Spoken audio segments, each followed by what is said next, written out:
Çiftçi her haliyle perişandır. Emeğinin karşılığını almıyor. Şu anda soğanı da tarlada bırakmamak için yok fiyatına vermişiz. Bizde şu anda fiyat 3 lira 4 lira tarlada, komisyoncularda 10 lira, marketlerde 15-20 lira. En son yani şu anda 20-25'i marketlerde satılıyor ama biz çiftçinin elinde 3 lira, zaten işçiliği 3 liradır. Tohumu, sürmesi, bakımı, çapalaması, şuyu buyu zaten tümüyle zarardır. Rekolte geçen sene 7 tonla 8 ton arasında alındı. Bu sene de yani 6-7 ton 8 ton arası yine öyle bir şey var. Hemen hemen giderler aynı fiyatlar.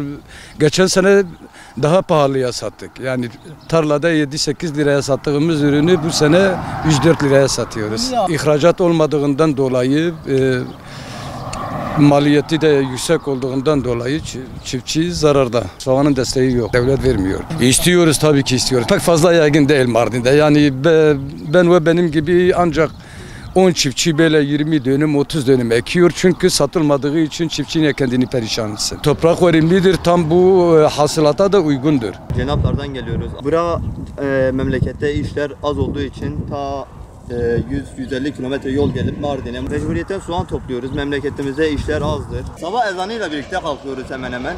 Evet. Namazımızı kılıp tarlamıza geliyoruz. Sabah 5'te işbaşı yapıyoruz. Ta akşam 6.30-7'ye kadar. Zaten 8'de evdeyiz. Daha onun duşu var, yemeği var. Dolmuşla gelip gidiyoruz. Zahmetlidir. Burası biraz daha serindir. Cenaplar daha çok sıcaktır. 42 derece, 45 derece. Bunlar iyi günlerimiz. Mesela daha sıcak günler var. Temmuz, Ağustos.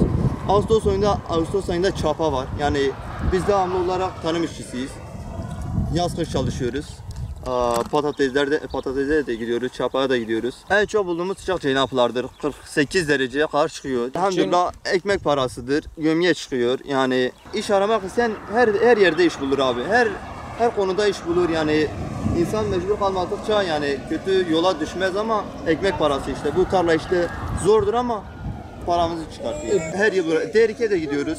Bu yıl da Kızıltepe'ye geldik. Kısmet böyle oldu işte.